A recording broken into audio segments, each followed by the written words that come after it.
नमस्कार। एक बार फिर हाजिर है आपका पसंदीदा शो शिखर का सफर और मैं हूं आपका होस्ट संजय अभिज्ञान। इस शो में हम आपकी मुलाकात कराते हैं कुछ कामयाब और शानदार कंपनियों से और साथ ही उन हस्तियों से भी जो उन कंपनियों को चलाती हैं। तो आज हम बैठे हैं कोलकाता में पार्क स्ट्रीट एरिया में और जिस कंपनी में हम आज यहाँ हैं उसका नाम है बर्जर पेंट्स इंडिया लिमिटेड। आप जानते हैं बर्जर देश भर में एक जाना पहचाना नाम है। ये वो कंपनी है जिसका परचम देश की रंग और रोगन की जो दुनिया है, जो सेगमेंट है, उसमें लहराता है।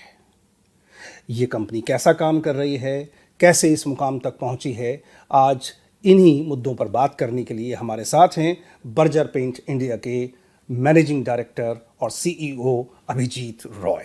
बहुत बहुत स्वागत है आपका इस कार्यक्रम में। तो सबसे पहला सवाल हमारे जो पाठक हैं और हमारे जो व्यूअर्स हैं अमर उजाला.com के और अमर उजाला अखबार के, जो ये जानना चाहते हैं कि जो आपकी कंपनी है वो ना सिर्फ वेस्ट बंगाल बल्कि देश की सबसे पुरानी कंपनियों में से एक है। जैसा कि रिकॉर्ड बताता है आपकी कंपनी अब 100 साल पूरे कर रही है। तो ये जो शताब्दी वर्ष है इसको किस खास तरीके से मना रहे हैं, क्या क्या अच्छी खबरें इस साल आप देंगे लोगों को? बिल्कुल सही कहा आपने। हमने शुरुआत अपनी इंडिया में जर्नी की शुरुआत हुआ था करीबन 1923 में दिसंबर महीना में जी। तो इस साल जो है 2023 की दिसंबर में हम 100 साल पूरा करेंगे। हमारी पहली प्लांट थी हावड़ा के नज़दीक में, शिवपुर बोल के एक जगह हुआ करता है जहाँ पे एक इंजीनियरिंग कॉलेज भी था। उसके बिल्कुल बाजू में ये प्लांट चालू हुआ था और उस समय ब्रिटिश कंपनी हुआ करता था। इसके नाम हैटफील्ड कंपनी के नाम से था जी। फिर ब्रिटिश पेंट्स हो गया, फिर इसको बर्जर पेंट्स हो गया। ये ब्रिटिशर्स फिर निकल गए जी। विजय माल्या जी इस कंपनी को लिया गया। अच्छा। विजय माल्या ने इस कंपनी को फिर बेच दिया 1989 में टू द करंट प्रोमोटर्स, जो ढिंगरा फैमिली, जो दिल्ली बेस्ड है। तो अभी उसके बाद से हम लोगों ने, उस समय हम इंडस्ट्रियल कंपनी हुआ करते थे जी। Primarily focused on industrial products, protective coatings. जी। आज भी हम उसमें लीडरशिप अपना पोजीशन बना रखे हैं। डेकोरेटिव में हम काफ़ी लेट एंट्री किया था 1990 में और वो 30 साल after Asian paints had entered the market. Okay. फिर भी हमने अपने कोशिशों से और काफ़ी हद तक बोल सकते हैं कि हमारे लोग काफ़ी काम किया जी। कि हम 5वें नंबर पे थे और आज जो है नंबर 2 पे नंबर 2 इंडिया में और एशिया के 4th लार्जेस्ट कंपनी है और वर्ल्ड के डेकोरेटिव में 7th लार्जेस्ट है। क्या बात है। जी जी जी। तो सेंटेनरी ईयर में, शताब्दी वर्ष में क्या खास आप सरप्राइज देने जा रहे हैं शेयर होल्डर्स को, या किस तरीके से इसको मनाने का लक्ष्य है आपका? ये सेंटेनरी ईयर तो सब एक बार ही आता है और इसको अच्छा से मनाना चाहिए। हम भी अपना प्लान बना रहे हैं। अभी तो मार्केटिंग टीम पूरा लगा हुआ है कि क्या करने का है, कैसे प्लानिंग करने का है, लेकिन अच्छा होगा जो भी होगा। अच्छा मतलब होगा। अच्छा से सेलिब्रेट करेंगे। जी जी जी। लोगों को भी कुछ नए प्रोडक्ट्स भी आएंगे, कुछ नए सर्विसेज लॉन्च होगा, कुछ हद तक शेयर होल्डर्स को बेनिफिट मिलेगा जी।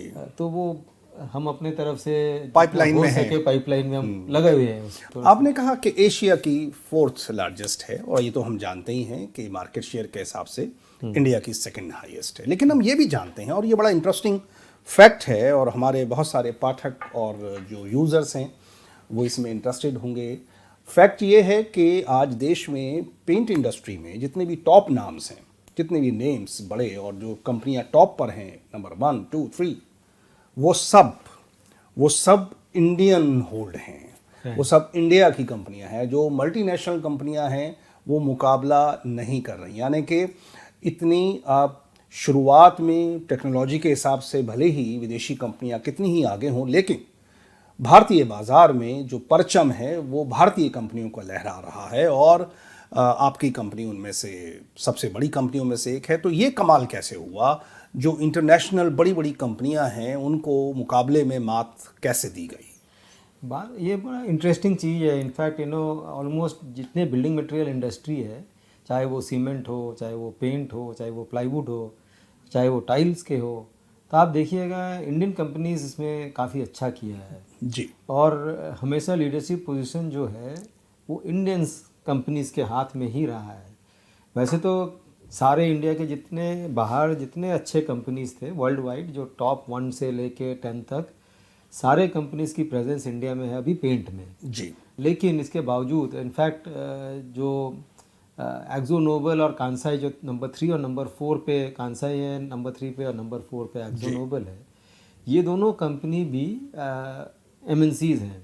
In fact ExxonMobil number 1 number 2 world wide है जी। लेकिन यहाँ हमारे काफ़ी छोटे हैं उस हिसाब से देखा जाए तो 1/3 साइज़ है हमारे ऑलमोस्ट।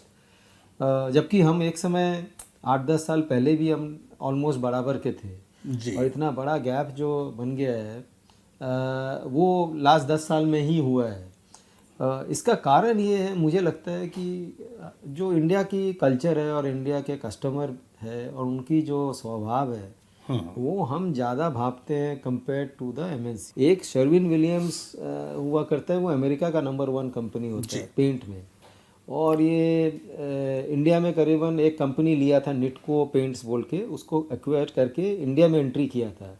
इन्होंने 8 साल से कोशिश किया, हर साल लॉस लिया। वो कंपनी जो शर्विन विलियम्स का जो डेकोरेटिव पोर्शन है जी। वो हमें बेच के निकल गया। फिर दूसरा कंपनी ICI पेंट्स जो एक्जो नोबल जो मैं बोल रहा हूँ जी। दुनिया का नंबर 1-2 में आते हैं। ये एम्स्टर्डम बेस्ड कंपनी है और इन्होंने भी जब ये रिशरा प्लांट है वेस्ट बंगाल में, तो उस समय उनका प्रोडक्शन होता था 1200 मेट्रिक टन महीना का। तो उन्होंने बोला कि ये बहुत झमेला है, यहाँ पे बंगाल में सब लेबर मैनेज करना बहुत मुश्किल है, हमको समझ में नहीं आता है, हमको इसको निकाल के बेचो। ये अच्छा इंटरेस्टिंग बात ये है कि हमने 1200 मेट्रिक टन पर मंथ उनसे लिया, उनका जो टीम था उन्हीं को रखा, थोड़ा सा इन्वेस्ट किया मशीनरी पे, उसी फैक्ट्री से आज 6000 मेट्रिक टन पर मंथ बनता है। क्या बात है। और ये क्वालिटी ऑफ मैनेजमेंट की मुझे ये लगता है। टोटली मैनेजमेंट क्वालिटी के ऊपर है। अच्छा अभिजीत, ये तो बात हुई विदेशी कंपनियों से मुकाबले की, लेकिन अगर हम बात डोमेस्टिक कंपटीशन की करें तो जो नंबर 1 प्लेयर है जी, एशियन पेंट्स, उनका जो मार्केट शेयर है वो 40% से ऊपर है और आपका उसके मुकाबले आधा है, 20%। करेक्ट। तो इतना फर्क अभी क्यों है? तो इसलिए मैं बोल रहा था कि जब क्या है कि ये डेकोरेटिव पेंट इंडस्ट्री में एक बारी अगर कोई पकड़ बना लेता है कोई जगह पे, तो वहाँ फिर पेनेट्रेट करना अगला बंदा के लिए थोड़ा मुश्किल होता है। जी। हम लेट आए थे इस इंडस्ट्री में, जैसे मैंने बोला कि वो 1960s में स्टार्ट हुआ और हम 1990 में स्टार्ट हुआ। ये जो 30 साल का गैप बन गया था, काफ़ी जगह पे उन लोग अपना पकड़ बना लिया। जैसे आप लखनऊ में हम लीडर हैं, राइट, हमारी शेयर उनसे ज़्यादा है। कानपुर में वो हमसे कहीं ज़्यादा है। सेम अब वो लगा हुआ है कि लखनऊ में लीडर बन जाए, हम लगा हुआ है कि कानपुर में हम किसी तरह घुस जाए, लेकिन होता नहीं है। लास्ट 25 साल से यही इक्विलिब्रियम चल रहा है, राइट। अभी बांग्लादेश ले लीजिए, which is very close by, हम 4 गुना है उनके साइज़ का जी। अब एशियन पेंट्स हमारे 1/4 साइज़ पे है। मतलब पॉकेट्स में जो ब्रांड लॉयल्टी है वो बदल जाती है, किसी पॉकेट में उनकी ज़्यादा है, किसी में। अच्छा, मैं यही एक सवाल आता है कि आपने कहा कि जब आपने 7-8 साल पहले या 10 साल पहले शुरू किया, जब लेट, और तो आप इंडस्ट्रियल पेंट्स में ज़्यादा थे और डेकोरेटिव पेंट्स में कम थे। लेकिन आज हम देखते हैं तो जो आपकी रेशो है वो 80% डेकोरेटिव पेंट्स की है और 20% इंडस्ट्रियल और प्रोटेक्टिव कोटिंग्स की है। तो ये जो रेशो है, क्या ये इंडस्ट्री में नॉर्मल है, सस्टेनेबल है? और जो मान लीजिए नंबर 1 प्लेयर हैं, उनकी रेशो के मुकाबले आपकी रेशो कहाँ है? सो ये क्या है कि decorative as a category India में बहुत ज़्यादा बड़ा है compare to industrial. The size itself जो है डेकोरेटिव का ज़्यादा है, इसलिए ज़्यादा है कि इंडस्ट्रियलाइजेशन उतना हद तक हुआ नहीं है इंडिया में। जी। नॉर्मली यूरोप या US में अगर देखिए तो डेकोरेटिव 60% होता है, 40% इंडस्ट्रियल होता है। चाइना में वो 50% डेकोरेटिव और 50% इंडस्ट्रियल है, बिकॉज मैसिव इंडस्ट्रियलाइजेशन हुआ है वहाँ पे। It became the manufacturing centre of the world. अब वो इंडिया में अभी तक तो नहीं था, नहीं है, और काफ़ी हद तक कम था। तो ये इसलिए डेकोरेटिव कैटेगरी ही बहुत ज़्यादा बड़ा है। और इसीलिए आप अगर लीडर को देखें तो उनका 95% डेकोरेटिव है, 5% इंडस्ट्रियल है, राइट। हमारा एटलीस्ट 80-20 है। तो क्योंकि डेकोरेटिव साइज ही बड़ा है, तो ये उम्मीद ये है कि इस रेशियो मेंटेन ही रहेगा, ज़्यादा कुछ हेर फेर नहीं होने वाला है। थोड़ा बहुत अगर इंडस्ट्रियलाइजेशन बढ़ जाता है, जैसे अभी उम्मीद किया जा रहा है कि काफ़ी हद तक मैन्युफैक्चरिंग शायद बढ़ेगा इंडिया में, जी। Then this change might happen slightly in direction of industrial. अभी जो आपका जो ओवरऑल रेवेन्यूज़ हैं वो 9-9.5 करोड़ के आसपास चलते रहे हैं, लेकिन शताब्दी वर्ष में एक बेंचमार्क जो टारगेट होता है 10,000 करोड़ का, उसको छूने की बातें प्रेस में हम देखते रहे हैं। तो उस बेंचमार्क तक पहुंचने में कितनी दूरी अभी बाकी है, और शताब्दी वर्ष में क्या ये खुशखबरी शेयर होल्डर्स को और आपके कस्टमर्स को मिलेगी? आपको जान के खुशी होगी कि एक्चुअली हमारी उम्मीद ये है कि इसी साल जो है, यानी कि 23 मार्च को, 6 महीना 8 महीना पहले, before we hit the 100 year, जी। हम अपना 10,000 करोड़ की जो टारगेट है उसको हम क्रॉस कर जाएंगे।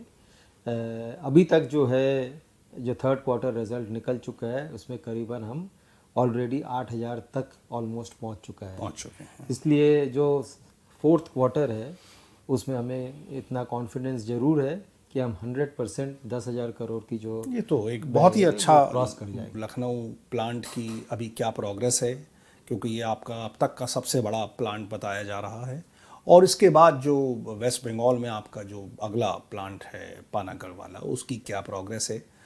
तो लखनऊ से बताइए, हमारे सारे ज़्यादातर पाठक तो आप जानते हैं वो यूपी। जी, ये लखनऊ हमारी सबसे बड़ी प्लांट होगी इंडिया में, और ये करीबन 1,000 करोड़ के ऊपर इसमें हमने इन्वेस्ट किया है।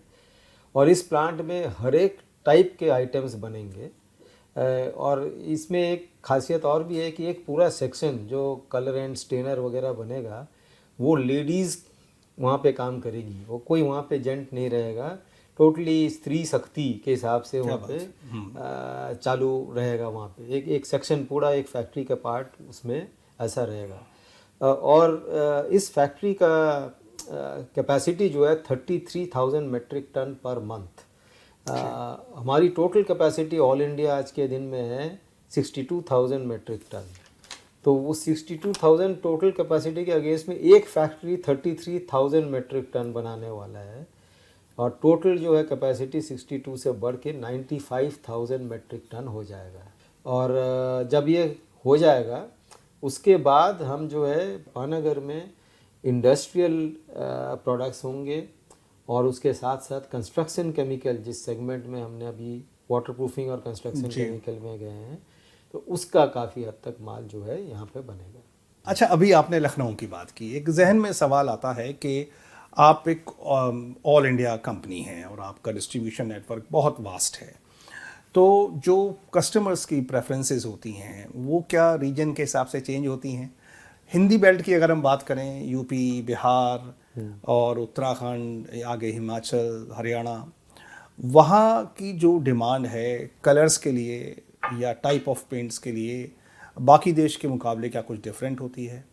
तो उसके बारे में बताएं। काफ़ी हद तक डिफरेंसेस हैं पेंट के कलर के चॉइस के ऊपर, और the nature of the paint, दोनों पे डिफरेंस नज़र आता है। अच्छा। जैसे ये यूपी वाले बेल्ट, या मतलब राजस्थान, पंजाब, हरियाणा भी टू अ लार्ज एक्सटेंट, इसमें प्रेफरेंस ये है पेस्टल शेड्स के होते हैं बाहर। अच्छा। और जो अंदर भी होते हैं वो नॉर्मली पेस्टल शेड्स पे जाते हैं ज़्यादा। ये लाइट वाइट के वेरिएंट, बहुत लाइट टचेस में जाता है ना, तो बेज हो गया, एकदम हल्का सा शेड्स, देखिएगा वाइट बहुत ज़्यादा प्रेफरेंस पे आ जाता है। उसके साथ साथ हल्का टच ऑफ क्रीम, हल्का टच ऑफ कोई ऐसे हल्का कलर्स होते हैं सारे। अब वो जो अगर आप ईस्ट में आए या साउथ में जाएं तो बहुत ज्यादा ब्राइट कलर्स नजर आएगा। अच्छा, लाल पीले कलर्स, एकदम पूरा लाल पीले, सुर्ख चीखते हुए रंग, एकदम मतलब उसको बोलता है क्या लगाया, पेंट लगाया है, दिखता ही नहीं है, तो ऐसे पेंट लगाने से मतलब क्या है, रंग बिरंगा बना। हाँ, एकदम अच्छा कलर होना चाहिए, कलरफुल होना चाहिए, घर के अंदर भी बाहर भी दोनों। तो इसमें एक वेरिएशन है इन टेस्ट। अभी तक ई कॉमर्स का एक्सपोजर आपका कितना है? जो आपके डिस्ट्रीब्यूटर ऑफलाइन चैनल से मैं देख रहा हूँ 25,000 से ज़्यादा ही होंगे, प्लीज़ करेक्ट मी अगर। काफ़ी ज़्यादा है, मतलब 35,000 से भी ऊपर है। 35,000 हैं, और जो मेरे पे लास्ट फिगर थी वो 25,000 की थी, और स्टॉक सेंटर्स जो आपके वो शायद 110 या 140 के करीब, 140 वो हो गए हैं। तो बहुत अच्छी बात है, इजाफा हो रहा है। तो ऑनलाइन चैनल्स आपके जो हैं, आउटलेट्स हैं, वो उसके बारे में कुछ बताइए। ई कॉमर्स से कितना जुड़ गया है या अछूता है आपके हिसाब से? सो ई कॉमर्स हमने अपना एक्सपेरिमेंट किया था, जैसे हर जगह दुनिया में भी हो रहा है कि paint as a category world wide E commerce में उतना सक्सेसफुल नहीं रहा है। इसका दो कारण है। एक है कि आप जब कलर सिलेक्ट करते हैं तो स्क्रीन में जो कलर दिखता है वो एक्चुअली जो दीवार पे लगता है वो सेम कलर नहीं होता है, क्योंकि स्क्रीन रेजोल्यूशन के ऊपर कलर चेंज हो जाता है, ग्रीनिश कलर हो जाता है, कभी ब्लूइश हो जाता है। तो हर एक आदमी का अलग अलग, और वो अगर लाइट कलर हो तो और भी समझ में नहीं आता है कि ये कलर है क्या।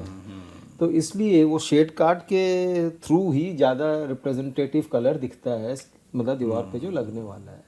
दूसरी बात ये है कि इसमें टेक्निकल नॉलेज थोड़ा ज़रूरत होता है कि दीवार की कंडीशन कैसा है और उसमें क्या ट्रीटमेंट करना चाहिए, उसमें एक कोट लगेगा या दो कोट पेंट लगेगा, या वाटर प्रूफिंग का ट्रीटमेंट करना ज़रूरी है या नहीं है जी।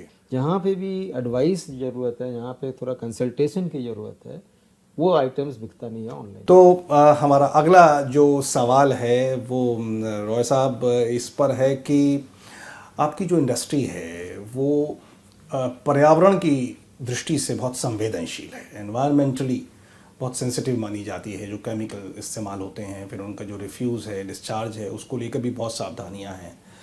तो how responsible is Berger paints on that front?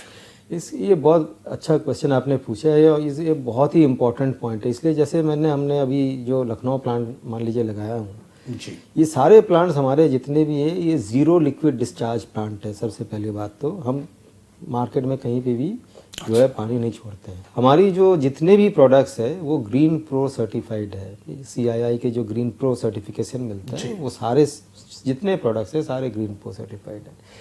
इसके अलावा कहीं पे भी हमारा लेड, क्रोम, मरकरी यूजेज नहीं होता है in the entire decorative range. हम गवर्नमेंट ऑफ इंडिया की एक रूल आने के बहुत पहले से ही हमने अपना तरफ से वो अपने स्टेप्स लिया था कि मतलब इसको बंद करो। यहाँ मैं जानना चाहूँगा कि अभी आपकी जो इंडस्ट्रियल पेंट कैटेगरी है और डेकोरेटिव पेंट्स में टोटल कितने कितने प्रोडक्ट्स हैं, कुल कितने तरह के उत्पाद कंपनी बनाती है? ये बहुत इंटरेस्टिंग प्रोडक्ट्स जो है वो सबसे ज़्यादा देखने को मिलते हैं इंडस्ट्रियल साइड में, क्योंकि उसका जो यूजेज है काफ़ी लोगों को पता नहीं है। कई जगह में आपको देखने को मिलेगा, जैसे मोबाइल हो गया, मान लीजिए इस मोबाइल पे कोटिंग है।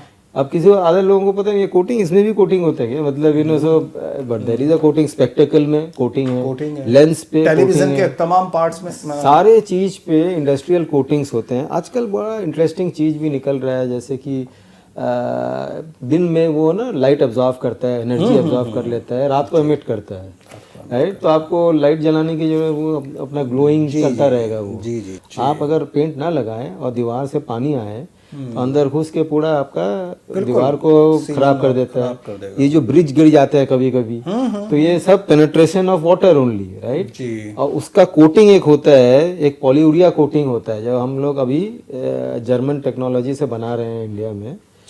आप उसको लगा दीजिएगा तो पानी घुसेगा ही नहीं, एकदम एक बूंद भी नहीं जाएगा। और ये बहुत सारे पाठक शायद आपसे कुछ एडवाइस भी लेना चाहेंगे और आप शायद देना भी चाहेंगे कि जब एक आम परिवार या एक आम आदमी रंग रोगन खरीदने जाता है बाज़ार में, है ना, बहुत सारे लोग बहुत गैर ज़रूरी बहुत महंगी चीज़ें खरीद लेते हैं, या कुछ लोग बहुत कंजूसी कर जाते हैं और कुछ बहुत हल्की चीज़ खरीद लेते हैं।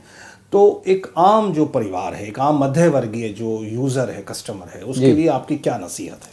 हाँ, बहुत अच्छा क्वेश्चन पूछा, क्योंकि मैं देखा हूँ आप जो बोला है बिल्कुल सही है। कई जगह में कभी तो मतलब एकदम ही किसी ने कुछ समझा दिया उसको, उसने खरीद लिया, दाबी जरूरत ही नहीं है, शायद ज़रूरत नहीं, और जहाँ ज़रूरत है वो नहीं ले रहा है कि नहीं खर्चा ज़्यादा हो रहा है। अब पेंट में, नॉर्मल पेंटिंग प्रोसेस में पेंट का जो पोर्शन है वो 40% होता है, ऑलमोस्ट 55-60% जो है वो होता है लेबर कंपोनेंट। तो आपको ये ध्यान में रखने का है कि जब भी आप पेंटिंग कर रहे हैं तो थोड़ा से अच्छे क्वालिटी के पेंट लीजिएगा तो आपको फ़ायदा मंद होगा, क्योंकि ये अगर आपको मान लीजिए कम दाम वाला लिया, आपका 3 साल चला, और थोड़ा अच्छा क्वालिटी का लिया तो वो 6 साल चला, लेबर वाला कंपोनेंट बच गया। अच्छा अभिजीत साहब, जैसा कि आप जानते हैं कि हमारी ज़िंदगी में रंग सिर्फ दीवारों पे नहीं होते, रंग और भी हैं, बहुत सारे मुख्तलिफ रंग हैं, हमारे करियर के रंग हैं। जो तो देश की एक बहुत बड़ी रंग रोगन कंपनी का मैनेजिंग डायरेक्टर अपने खाली समय में कौन से रंग भरता है, कैसे आप गुजारते हैं समय? वैसे तो मैं नॉर्मली घर में ही ज़्यादा रहता हूँ, मतलब खाली समय में फैमिली के साथ। तो मैं I am basically a family man. बहुत ज़्यादा सोसाइटी में घूमने वाला नहीं हूँ, जबकि यहाँ पे कलकत्ता में एक क्लब कल्चर है, काफ़ी क्लब्स वगैरह मैं मेंबर भी हूँ, लेकिन बहुत रेयरली जाता हूँ। टाइम निकाल तो अभिजीत जी, हमने बात की कंपनी की, हमने बात की आपके व्यक्तिगत जीवन की, और आखिर में हम थोड़ा समाज की भी बात करेंगे कि हम सब अपने अपनी भूमिकाओं में हमारी कुछ जिम्मेदारी समाज के लिए भी है। तो जो कंपनी की CSR एक्टिविटीज़ हैं, कॉरपोरेट सोशल एक्टिविटी और रिस्पॉन्सिबिलिटी, तो उस मोर्चे पर बर्जर पेंट्स की तरफ से क्या क्या होता है? तो CSR में हम मेन जो 2 जगह पे हम काम करते हैं, एक है हमारी पेंटर ट्रेनिंग इंस्टीट्यूट्स है कई सारे। इस इंडस्ट्री में जो ट्रेंड पेंटर है वो बहुत कम है। क्या होता है, बिरादरी से लोग सिखा दिया किसी ने, मतलब कोई फॉर्मल ट्रेनिंग नहीं है। विदेशों में ये गिल्ड बोल के एक चीज़ होता है जहाँ पे ऐसे फॉर्मल ट्रेनिंग दिया जाता है कारपेंटर्स को, पेंटर्स को। यहाँ पे ऐसे कोई सिस्टम है नहीं इंडिया में। हमने अपना ही तरफ से ट्रेनिंग इंस्टीट्यूट्स लगाए ताकि कई लोगों को फॉर्मल ट्रेनिंग मिले कैसे पेंटिंग किया जाता है। फ्रेश जो आते हैं लोग, तो उसमें कुछ चार्ज भी करते हैं उनसे? नहीं, बिल्कुल पूरी तरह निःशुल्क? पूरी तरह निःशुल्क। तो किसी भी कोई भी व्यक्ति आके ट्रेनिंग ले सकता है। हमारी ट्रेनिंग सेंटर है, तो वहाँ पे हम ट्रेनिंग देते हैं। एक ट्रेनिंग और भी होते हैं कि हम अपग्रेड भी करते हैं, जो एग्जिस्टिंग पेंटर है उनको भी हम ट्रेनिंग देते हैं कि नए एरियाज़ में, जैसे नया कोई प्रोसेस आ गया, नया मशीनरी आ गया है यूज़ करने का, उसको पता नहीं है ठीक से, या वुड कोटिंग्स के ऊपर कैसे ट्रेनिंग दिया जा सके, वाटर प्रूफिंग के ऊपर ट्रेनिंग दें, तो उनका अर्निंग्स बढ़ जाता है। तो यूपी में ट्रेनिंग स्कीम को लेकर कैसा रुझान है लोगों में? बहुत इंटरेस्ट है, बिकॉज यूपी का एडवांटेज क्या है कि ये लोग फिर बाहर एमिग्रेट भी कर जाते हैं। कई लोग जाके अहमदाबाद में काम कर रहे हैं या साउथ में काम कर रहे हैं, ट्रेनिंग लेकिन हमारे सेंटर में हो रखा है, ऐसे कई लोग हैं। आपको लगता है कि आने वाले भविष्य में, मतलब महीनों में, जो पेंट इंडस्ट्री है और ख़ासतौर पर लेबर पार्ट जो है, उसमें पढ़े लिखे लोग भी बड़े सम्मान के साथ, गौरव के साथ आ सकेंगे? अभी भी 14% करीबन ग्रेजुएट्स होते हैं, 2% पोस्ट ग्रेजुएट है। बहुत बढ़िया बात। तो जैसा कि अभी आपको बताया, बर्जर पेंट्स इंडिया के MD अभिजीत रॉय हमारे सामने हैं, हमारे साथ हैं। और जैसा कि पुरानी कहावत है कि किसी व्यक्ति का एक दिन पेट भरना हो तो उसे मछली दे दो, और अगर ज़िंदगी भर उसका पेट भरना हो तो उसे मछली पकड़ना सिखा दो। तो बर्जर पेंट्स इंडिया न सिर्फ अच्छा पेंट अपने कस्टमर्स को उपलब्ध करा रही है, बल्कि साथ ही रोजगार के मोर्चे पर इसको एक सम्मानजनक पेशा बनाने के लिए भी बहुत काम कर रही है। और जो आपकी ट्रेनिंग स्कीम है वो निश्चित रूप से वो make in India, service in India, इस तरह के जितने भी हमारे पवित्र और घोषित लक्ष्य हैं सरकार के, उन सब से मैच करती है, उन सब की दिशा में है। तो ये एक तरह की विन विन सिचुएशन है। कंपनी अपनी प्रॉफिटेबिलिटी, अपने फाइनेंशियल्स पर भी ध्यान देती है, और साथ ही सोसाइटी के लिए, पर्यावरण के लिए जो जो चीज़ें करनी चाहिए, जो जो कर्तव्य होते हैं, उन पर भी ध्यान देती है। तो आज की इस बहुत ही संपूर्ण बातचीत के लिए अपना वक्त अमरउजाला.com और अमर उजाला अखबार के पाठकों के लिए निकालने के लिए आपका बहुत बहुत शुक्रिया। और हमें उम्मीद है कि आप ऐसे ही हमारे दर्शकों से और व्यूअर्स से मुखातिब होते रहेंगे। बहुत बहुत शुक्रिया, थैंक यू। धन्यवाद।